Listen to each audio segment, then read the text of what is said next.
गोस्वामी जी महाराज पूर्व प्रसंग में वर्णन किए। श्री अयोध्या जी के एवं श्री मिथिला जी के प्रजाजन प्रातःकाल स्नान किए, पवित्र मंदाकिनी गंगा एवं पायोसनी गंगा में, तथा सब लोग उस बट की छाया में विराजित हुए। लेकिन शोक का इतना बड़ा प्रभाव है कि आज भी वैसा ही प्रभाव दिख रहा है जो कल था। सबका मन मलिन है और शरीर दुर्बल है। बड़े बड़े जो मुनि लोग हैं, जैसे कि अयोध्या के मुनि लोग ब्राह्मणगण, मिथिला जी के ब्राह्मण लोग मुनि लोग, और इनके साथ साथ श्री गुरु वशिष्ठ जी महाराज और श्री शतानंद जी महाराज, गोस्वामी जी महाराज ने इन दोनों के संदर्भ में यह कहा कि इन दोनों ने जगत के मार्ग में ही परमार्थ को साधा है।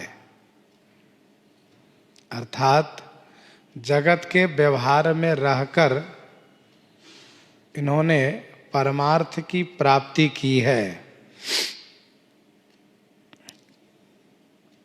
सभी महापुरुषगण लगे कहन उपदेश अनेका,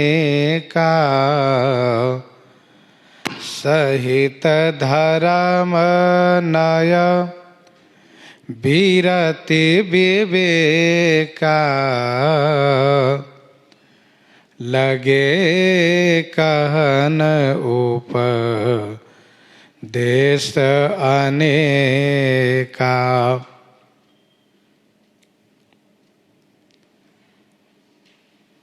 धर्म नय विरति विवेका सहित अनेका उपदेश कहन लगे। धर्म, नय माने नीति, विरति माने वैराग्य और विवेका माने ज्ञान के सहित अनेक प्रकार से उपदेश देना सब लोग शुरू कर दिए।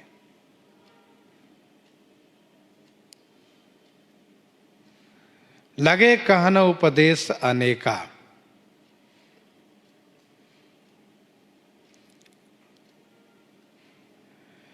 धर्म की चर्चा किए,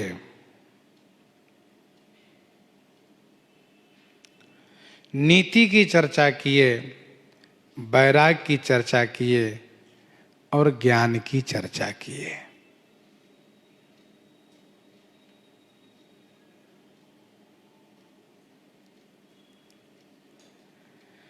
सभी लोग यही समझा रहे हैं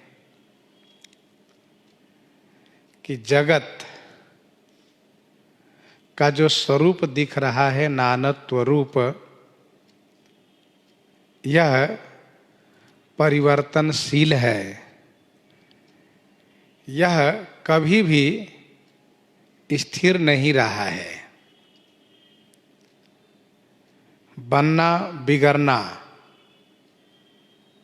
यह जगत का स्वाभाविक नियम है।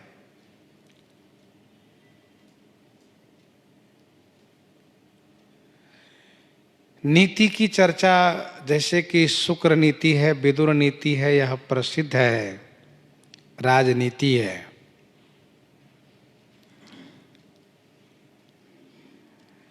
और वैराग्य, वह वैराग्य जो परमार्थ मार्ग कहलाता है। अर्थात सांख्य शास्त्र और विवेका माने ज्ञान से वेदांत की चर्चा सब लोग कर रहे हैं।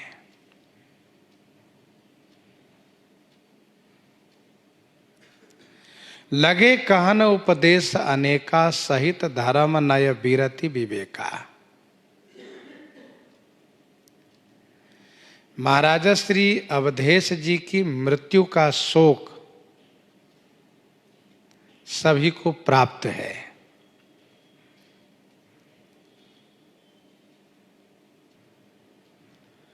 सभी शोकाकुल हैं। श्री राम जी के वनवास से सभी क्लेशित हैं, दुखी हैं। मिथिला वासियों के मिलने से अयोध्या वासियों में वह शोक नया हो गया है। शोक कम हो इसीलिए धर्म शास्त्र, नीति शास्त्र, विरति से वैराग्य परक जो शास्त्र हैं, विवेका माने ज्ञान से जो ज्ञान प्रधान शास्त्र वेदांत है, इन सभी धर्म ग्रंथ का सहारा लेकर के समझा रहे हैं।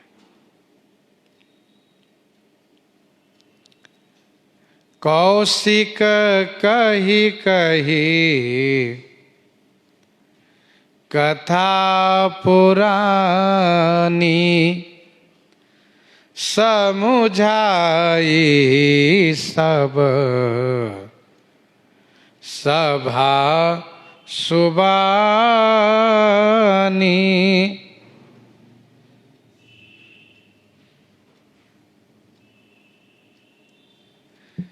समझाने में इन संत महापुरुषों ने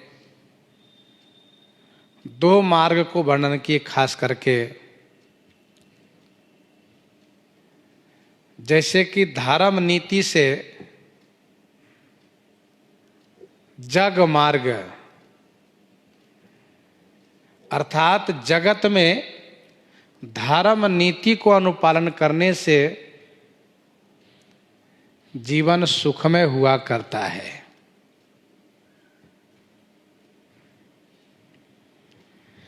और विरति विवेका से परमार्थ मार्ग, वैराग्य ज्ञान के माध्यम से परलोक की प्राप्ति होती है।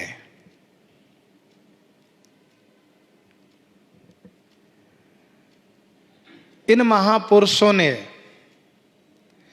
महाराजा श्री चक्रवर्ती जी का जीवन जो धर्माचरण पूर्वक था,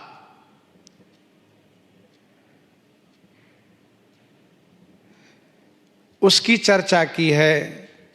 नीति में इनका जीवन था तथा वैराग्य और ज्ञान से युक्त इनका जीवन था। इन सब की चर्चा सबने की। तो धर्म नय से जग मार्ग, लोक सुख, और विरति विवेका से परलोक मार्ग, परमार्थ मार्ग, परलोक सुख समझना चाहिए। महामुनि श्री विश्वामित्र जी महाराज का नाम यहाँ पर प्रथम बार लिया जा रहा है। इसका मतलब यह हुआ कि श्री विश्वामित्र जी महाराज श्री मिथिलेश जी के साथ आए हैं।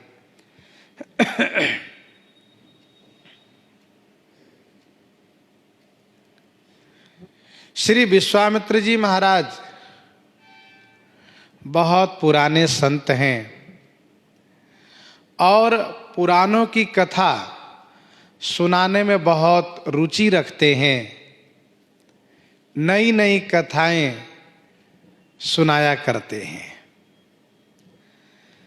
कौशिक महामुनि श्री विश्वामित्र जी ने पुरानी कथा कही कही। पुरानी माने पौराणिक, पुराणों की कथा, अथवा पुरानी माने बहुत पुरानी पुरानी कथा।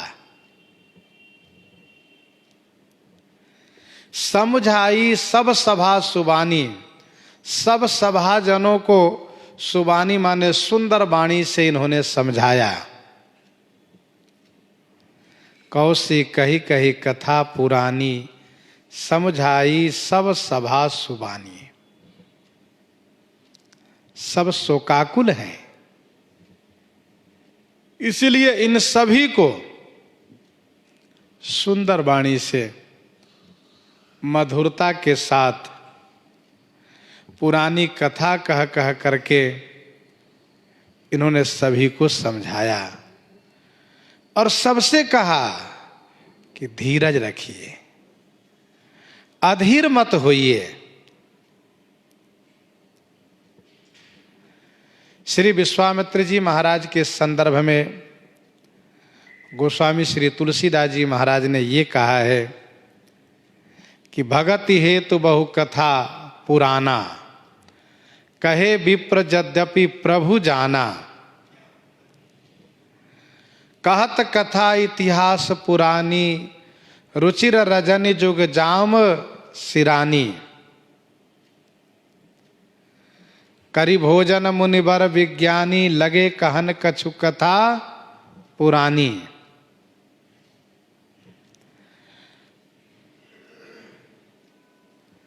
तो जहां जहां इनको कथा सुनाने के संदर्भ में गोस्वामी जी ने लिखा है, कहीं पुराना कहीं पुरानी शब्द का अवश्य प्रयोग किया है।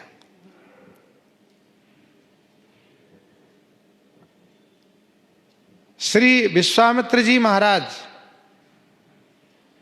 दोनों समाज को समझाना शुरू किए, क्योंकि अयोध्या और मिथिला दोनों समाज इनके ऋणी हैं। दोनों समाज इनके उपकार को मानते हैं, क्योंकि श्री अयोध्या मिथिला को जोड़ने वाले महामुनि श्री विश्वामित्र जी ही हैं। जब श्री विश्वामित्र जी ने दोनों समाज को संबोधित करके समझाया है, तब जाकर के लोगों में धैर्य हुआ है। इसी बीच श्री रघुनाथ जी ने श्री विश्वामित्र जी से कहा, तब रघुनाथ कौशिक ही कहे ओ, नाथ काली जल बिनु सब रहे ओ। तब रघुनाथ कौशिक ही कहे ओ। तब श्री रघुनाथ जी ने कौशिक श्री विश्वामित्र जी से कहा, हे नाथ, सब लोग कल बिना जल के रह गए थे। कल कोई जल भी ग्रहण नहीं किए थे, जल भी नहीं पिए थे। तब रघुनाथ कौशिक ही कहे ओ, नाथ काली जल बिनु सब रहे ओ। श्री रघुनाथ जी ने श्री विश्वामित्र जी से इसलिए कहा क्योंकि दोनों समाज इनकी बात को मानेंगे, दोनों मानेंगे। और महामुनि विश्वामित्र जी कहने से सब जल ग्रहण करेंगे, फलाहार करेंगे, भोजन पानी भोजन ग्रहण करेंगे। इसलिए श्री रघुनाथ जी ने इनसे कहा कि आप कहिए कि सब लोग भोजन पानी ग्रहण करें। मुनि कहु चित कहत रघुराई, गयो बीत दिन पहर अढ़ाई। मुनि कह उचित कहत रघुराई। मुनि श्री विश्वामित्र जी ने कहा कि श्री रघुनाथ जी उचित ही कह रहे हैं। आज भी 2.5 पहर दिन बीत गए। आज का दिन भी 2.5 पहर बीत चुका है। 2.5 पहर बीतने का मतलब यह है कि 1 पहर 3 घंटे का होता है और 2.5 पहर दिन बीत गया है का मतलब ये हुआ कि 1:30 बज चुका है। 1:30 बज चुका है। आज के दिन भी 2.5 पहर बीत गए। श्री मिथिलेश जी महाराज सुन रहे हैं जो श्री रघुनाथ जी श्री विश्वामित्र जी से कह रहे हैं, और श्री विश्वामित्र जी इस बात को अनुमोदन करते हुए सभी को भोजन पाने के लिए आदेश देने ही वाले हैं कि श्री मिथिलेश जी ने तुरंत यह कहा, रे से रुख लखी कह तिरहु तिराजो, रे से रुख लखी कह तिरहु तिराजो, यहाँ उचित नहीं आसन अनाजो, रे से रुख लखी कह तिरहु तिराजो। ऋषि रुख लखी कह तिरहु तिराजू, यहाँ उचित नहीं असन अनाजू। ऋषि महामुनि श्री विश्वामित्र जी के रुख को लखी माने देख करके तिरहुत राज श्री मिथिलेश जी महाराज ने कहा, मुनि श्रेष्ठ, यहाँ पर अनाजू असन उचित नहीं, यहाँ पर अन्न का भोजन करना उचित नहीं होगा। ऋषि रुख लखी कह तिरहु तिराजू। श्री मिथिलेश जी महाराज तिरहुत राज हैं।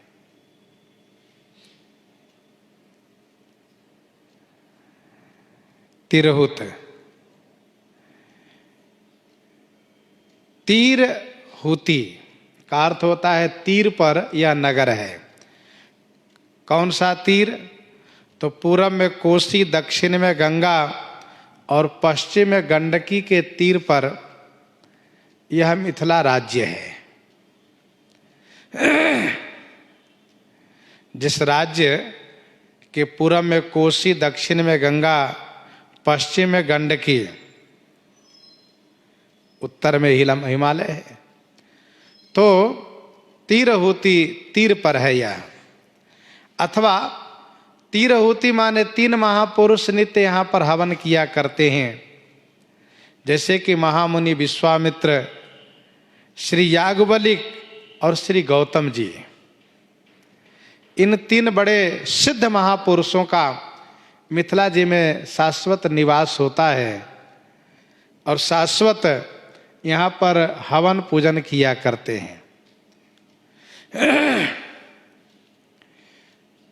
श्री मिथिलेश जी महाराज ने महामुनि विश्वामित्र जी से यह कहा कि यहाँ पर अन्न का आहार करना उचित नहीं होगा। क्यों? इसलिए कि श्री रघुनाथ जी फलाहार कर रहे हैं और हम लोग आहार करें, ये उचित नहीं होगा। और फिर आहार का प्रबंधन करने में हम लोग लग जाएंगे तो उसमें समय ज्यादा लगेगा। मुख्य बात यही है कि श्री राम जी फलाहार कर रहे हैं, अयोध्या के प्रजाजन फलाहार कर रहे हैं। राम दरस लगे लोग सब करत नेम उपवास, राम दरस हित नेम व्रता लगे करन नर नारी।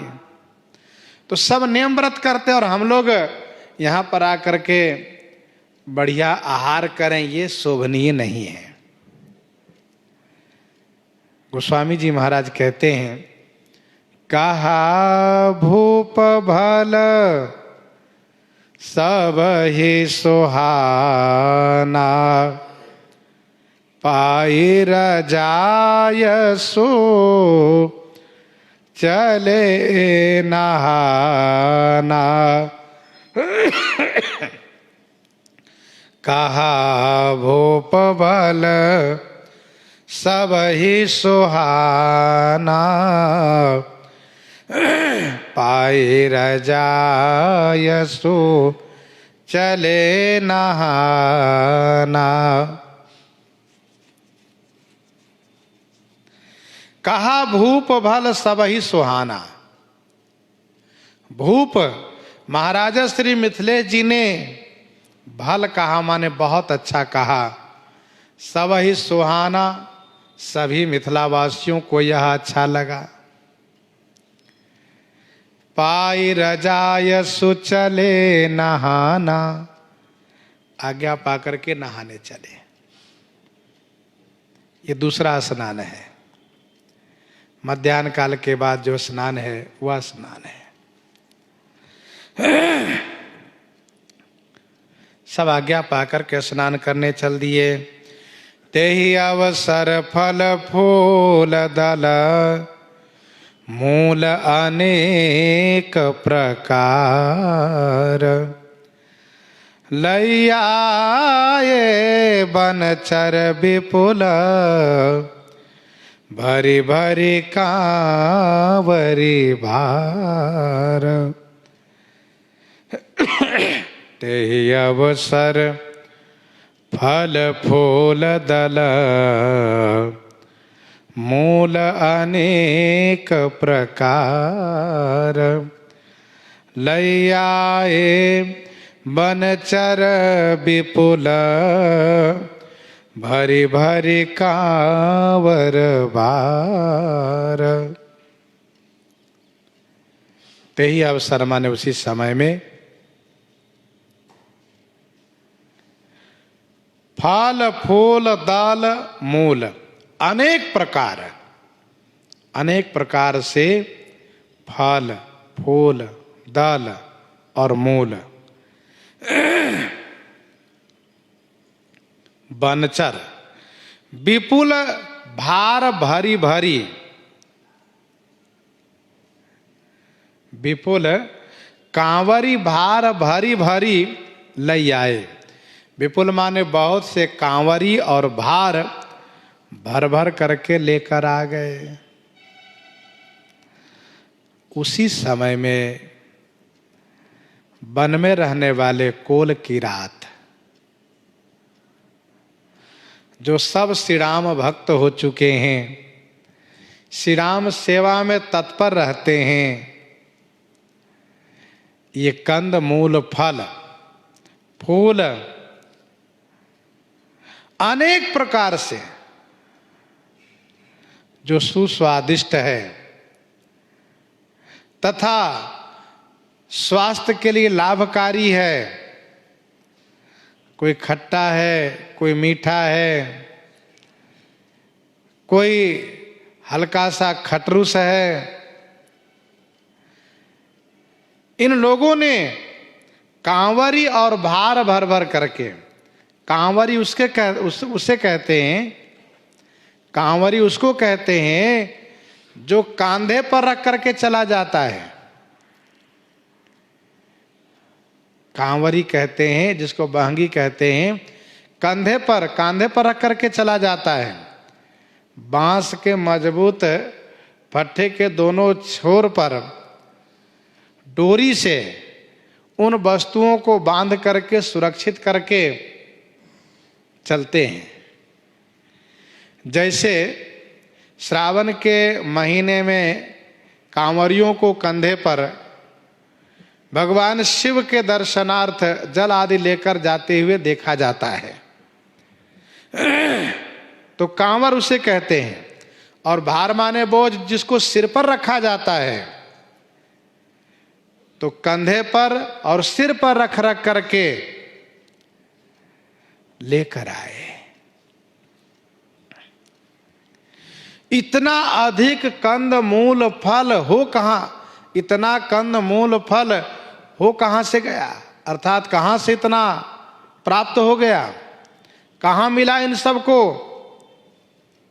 कैसे प्राप्त हुआ। तो गोस्वामी श्री तुलसीदास जी महाराज इसी संदर्भ में कहते हैं, कामद भे गिरि राम प्रसादा, कामद भे गिरि राम प्रसादा, अवलोकत अपहरत विषादा, कामद भे गिरि राम प्रसादा, अवलोकत अपहरत विषादा। राम प्रसादा, यहाँ के सब गिरी कामद भे, राम प्रसादा माने श्री राम जी की कृपा से सभी गिरी माने सभी पर्वत, कामद भे, कामद भे अर्थात कामनाओं को देने वाले हुए, कामद भे गिरि राम प्रसादा, अवलोकत अपहरत विषादा, अवलोकत माने दर्शन मात्र से, विषादा अपहरत, विषादों को अपहरण कर लेते हैं। भगवान श्री राम की कृपा से यहाँ के सभी पर्वत, सभी वन प्रदेश, कामद भे का मतलब ये हुआ कि सभी मनोवांछित देने वाले हो गए, अभिष्ट देने वाले हो गए। दर्शन मात्र से विषाद को अपहरण कर लेते हैं। सब तरु फरे राम हित लागी, ऋतु अरु कुरीतु काल गति त्यागी, सब तरु फरे राम हित लागी, ऋतु अरु कुरीतु काल गति त्यागी। श्री राम जी के वास्ते सभी वृक्ष फल सफल हो जाते हैं, फल जाते हैं सभी वृक्ष। दोहावली 173 में गोस्वामी जी ने लिखा, बिनहि ऋतु तरु बर फरत, बिनहि ऋतु तरु बर फरत, शिला द्रवत जल जोर, राम लखन सिय करी कृपा, जब चितवत जेहि ओर, जब चितवत जेहि ओर।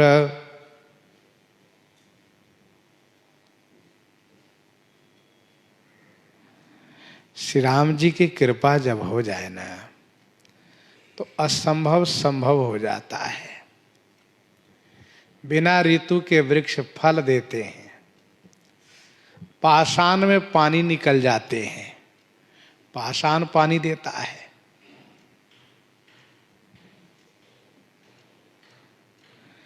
तो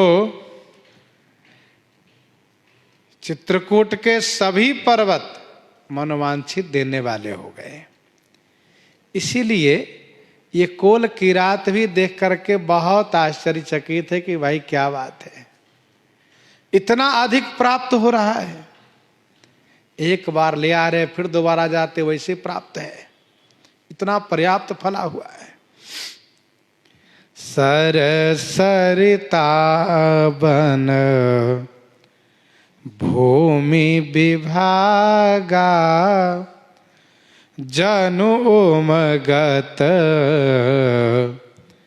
आनंद अनुरागा, सर सरिता बन भूमि विभागा जनुमगत आनंद अनुरागा सरसरिता वन भूमि विभागा जनुमगत आनंद अनुरागा। सर तालाब, सरिता नदी, वन, भूमि विभागा। भूमि विभागा माने पृथ्वी के विभागों में जहां दर्शन कीजिए जनुमगत आनंद अनुरागा। जनु मानो सब जगह आनंद और अनुराग उमड़ रहा है। सरसरिता वन भूमि विभागा। चित्रकूट में जहां भी दर्शन कीजिए, चाहे वो तालाब हो, नदी हो, वन हो, पृथ्वी के विभिन्न विभागों में। पहले भी गोस्वामी जी कह चुके हैं, राम शैल वन देख न जाहि जहाँ सुख सकल सकल दुख नाही। राम शैल वन देख न जाहि जहाँ सुख सकल सकल दुख नाही। मानो सब तरफ आनंद और अनुराग उमड़ रहा है। सब जगह आनंद ही आनंद, प्रेम ही प्रेम भरा हुआ मिल रहा है। बेली बिटप सब सफल सफोला बोलत खग मृग अली अनुकूला। बेली बिटप सब सफल सफोला। बेली लता, बिटप वृक्ष, सब के सब सफल माने फल युक्त हैं, सफूला माने फूल युक्त हैं। खग मृग अली, खग पक्षी, मृग पशु, अली भौरे। अनुकूल शब्द उच्चारण कर रहे हैं, शब्द ध्वनि कर रहे हैं। बेली बिटप सब सफल सफूला। बेली लता, बिटप वृक्ष।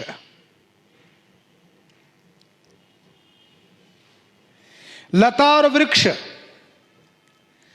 इन दोनों में से कुछ ऐसे हैं केवल फूल देने वाले हैं, कुछ ऐसे केवल फल देने वाले हैं। जो फूल देने वाले फूलों से भरे हैं, फल देने वाले हैं फलों से भरे हैं। कुछ ऐसे भी हैं जो फल और फूल दोनों देते हैं, भरे हुए फल फूल से। कोई लता, कोई वृक्ष बिना फल फूल के नहीं दिखाई दे रहे हैं। पक्षियां सुंदर कलरव कर रही हैं, मधुर आवाज कर रही हैं। नीलकंठ कलकंठ सुख चातक चक्क चकोर। नीलकंठ कलकंठ सुख चातक चक्क चकोर। भांति भांति बोलहि विहग श्रवण सुखद चित चोर। पक्षियों में आनंद है, पशुओं में आनंद है।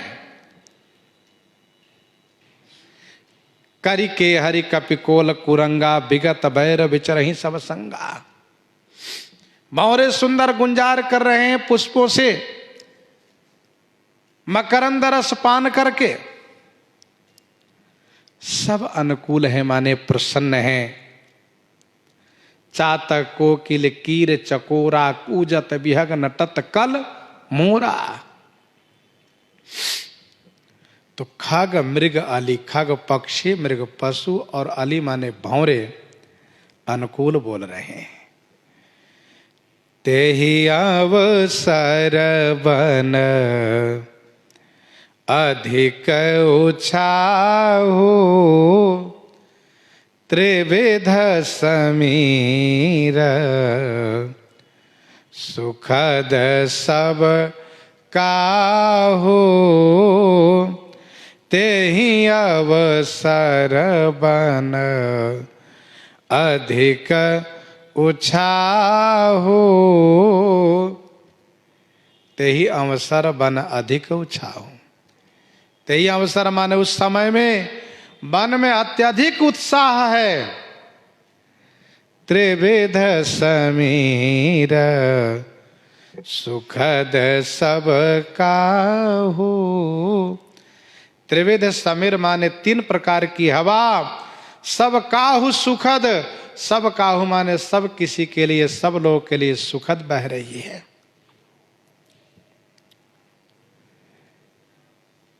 वन का सुहावना दृश्य तो तभी से हो चुका है जब से रघुकुल भूषण श्री राम भद्रजू का यहाँ निवास हुआ है। जब ते आई रहे रघुनायक, तब ते भयउ बन मंगलदायक। जब ते आई रहे रघुनायक, तब ते भयउ बन मंगलदायक। फूल ही फल ही बिटप विधि नाना, मंजू बलित बर बेल बिताना। और गोस्वामी जी कहते हैं कि श्री मिथिलेश जी के आने से और अधिक सुहावना हो गया वन का दृश्य। ते ही अवसर वन अधिक उछाओ, त्रिविध समीर सुखद सब काहू। यह त्रिविध समीर माने 3 प्रकार की हवा, सब काहू माने सब किसी के लिए सुखद बह रही है। जाई न बरनी मनोहरताई, जनुमहि करती जनक पहुनाई। जनुमहि करती जनक पहुनाई।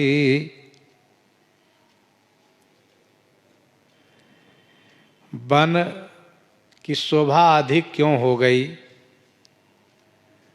यहाँ का दृश्य इतना सुंदर, मनमोहक, संवर्धित क्यों होता जा रहा है? तो गोस्वामी श्री तुलसीदास जी महाराज कहते हैं कि मानो पृथ्वी महाराज मिथिलेश की पहुनाई कर रही है। जाई न बरनी मनोहरताई, वन की मनोहरताई माने सुंदरता वर्णन नहीं की जा सकती। मानो महिमा ने पृथ्वी श्री मिथिलेश जी की पहुनाई कर रही है, आतिथ्य सत्कार कर रही है।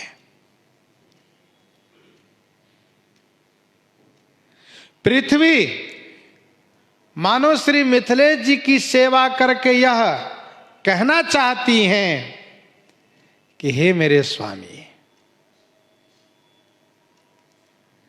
क्योंकि पृथ्वी के पति हैं श्री मिथिलेश जी महाराज। वैसे तो सभी राजा भूपति ही कहलाते हैं, परंतु मानसकार ने गीतावली बालकांड में 85 पद, गीतावली बालकांड 85 पद में गोस्वामी जी ने लिखा, देखे सुने भूपति अनेक झूठे झूठे नाम।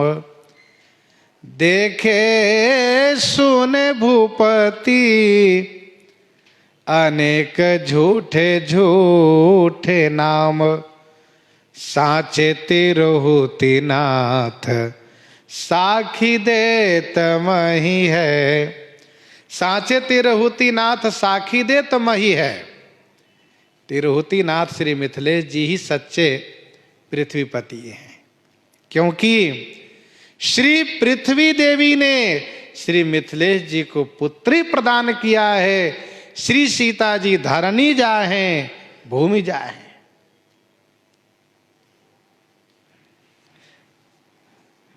तो पृथ्वी श्री मिथिलेश जी की सेवा करके मानो ये कहना चाहती है कि हे मेरे स्वामी, आप रघुनाथ जी के लिए चिंता मत कीजिए। मैं अपने जमाता को खूब बढ़िया सुखपूर्वक रख रही हूं, रखूंगी। अब आप देख लीजिए, जो सुख आपको प्राप्त हो रहा है वह सुख मैं हमेशा इनको प्रदान करती रहूंगी। इनके वन में रहने से मेरे ऊपर जो असुरों का आतंक है, जिसको मैं बोझ मानती हूं, असुर लोग मेरे लिए बोझा स्वरूप है, उसको अंत करेंगे, नष्ट करेंगे श्री रघुनाथ जी। इसीलिए आप श्री रघुनाथ जी को वन में रहने दें। आप श्री अयोध्या जी लौटाने के विचार छोड़ दें। अयोध्या जी ले जाने के पक्ष में आप न रहें। तो जाय न बरनी मनोहर ताई, जन्म ही करत जनक पहुनाई। और वैसे भी पत्नी की सेवा पति के लिए स्वीकार होती है, पति के लिए ग्राह्य होती है वह सेवा।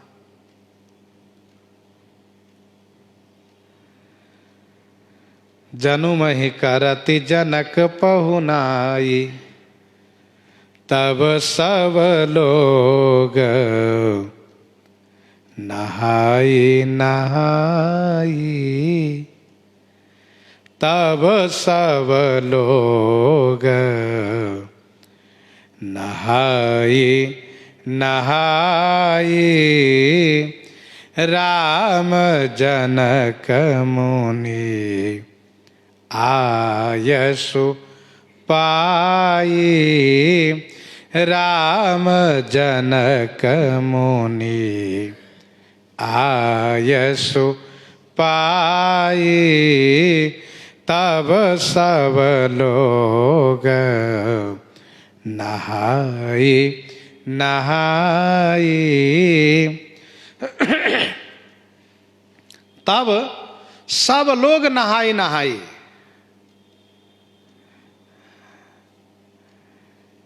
सब स्नान करने के लिए गए थे। पाई रजाए चले नहाना। बीच में गोस्वामी जी ने कोल किरातों द्वारा कंद मूल फल आदि सेवा प्रस्तुत करने की बात कही, पृथ्वी की सेवा करने की बात कही। अब गोस्वामी जी कहते हैं कि तब सब लोग नहाई नहाई। तब सभी लोग नहाई नहाई माने स्नान कर करके, और राम जनक मुनि आयसु पाई। श्री राम जी, श्री जनक जी और मुनि महामुनि श्री वशिष्ठ जी, श्री विश्वामित्र जी, आयसु इन सब की आज्ञा पा पा करके श्री राम जी, श्री मिथिलेश जी और महामुनि की आज्ञा प्राप्त कर करके सब लोग अब ठहरने लगे, अर्थात अब रहने का प्रबंधन करने लगे। कल का दिन तो ऐसे ही बीत गया, शोक में बैठे ही रह गए, रात्रि यूं ही बीत गई। अब सब ठहरने लगे अपनी अपनी सुविधा के अनुकूल। देखी देखी तरु बर अनुरागे। देखी देखी तरु बर अनुरागे। जहाँ तहाँ पुरजन उतरन लागे। जहाँ तहाँ पुरजन उतरन लागे। देखी देखी तरुबर अनुरागे। तरुबर श्रेष्ठ वृक्ष को देख देख करके सब अनुराग में भर गए। और पुरजन अर्थात मिथिलावासी, मिथिला के पुरजन जहां तहां उतरन लागे माने ठहरने लगे। उतरन लागे माने ठहरने लगे। उतरने का मतलब ये नहीं समझना चाहिए कि हाथी घोड़े से उतर रहे हैं, अभी सो नहीं, ठहरने लगे।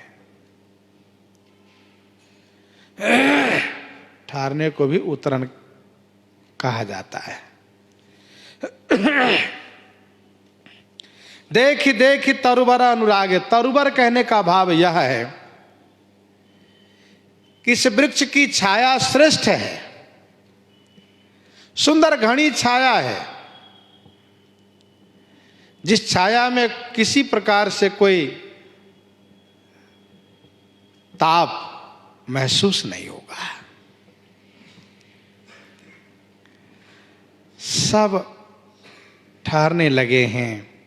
और इधर दल फल मूल कंद विधि नाना, पावन सुंदर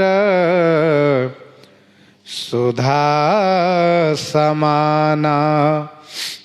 दल फल मूल कंद विधि नाना, पावन सुंदर सुधा समाना। दल फल मूल कंद विधि नाना, पावन सुंदर सुधा समाना।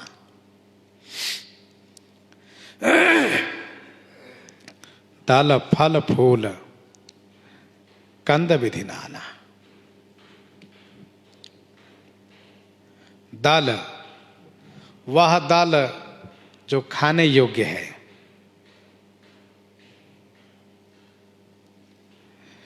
जिसकी चर्चा दोहे में की गई, ऊपर तही अवसर फल फूल दला। कुछ पत्ती ऐसी होती है जो खाने में स्वादिष्ट होती है, लाभकारक होती है।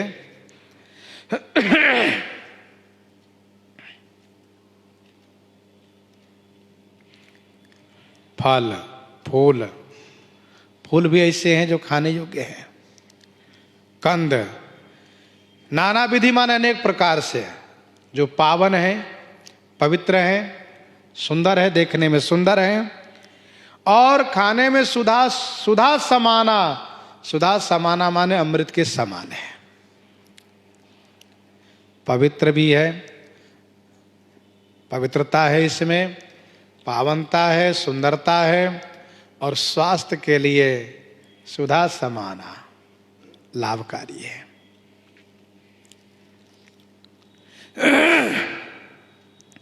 सादर सब कह राम गुरु, पठये भरी भरी भार। पूज पितर सुर अतिथि गुरु, लगे करन फरहार। सादर सब कह राम गुरु, पठये भरी भरी भार। राम गुरु श्री गुरु वशिष्ठ जी और श्री विश्वामित्र जी दोनों सादर माने आदर पूर्वक, भार भरी भरी सबका पठये। दोनों गुरुजी महाराज भारों में भरवा भरवा करके कंद मूल फल सबके लिए, सबके पास बड़े आदर के साथ पठय माने भेजवाए, तथा कंदमूल फल प्राप्त करके पितर सुर अतिथि गुरु की पूजा करके सब लोग फलहार करने लगे। पूज पितर सुर अतिथि गुरु, लगे करन फलहार।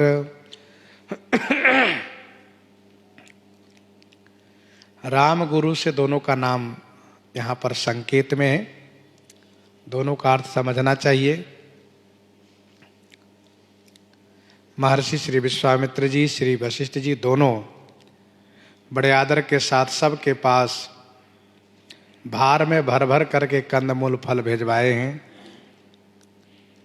सभी मिथिला के प्रजाजन जो आए हैं यहाँ पर, पितर, सुर, अतिथि और गुरु की पूजा करके फलहार करने लगे। पंचदेव की पूजा यहाँ पर इसको कहते हैं पंच महायज्ञ।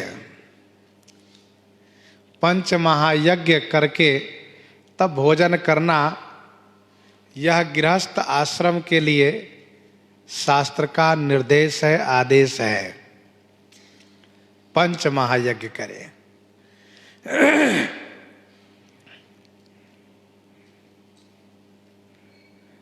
देवयज्ञ, देवयज्ञ का अर्थ हुआ कि देवताओं की पूजन करना, देवताओं की पूजा अर्चना करना, ये देवयज्ञ है।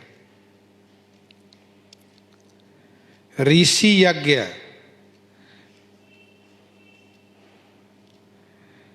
देवयज्ञ देवताओं की पूजा।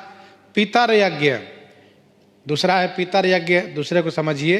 पितर यज्ञ में पितरों को तर्पण करना, ये पितर यज्ञ है।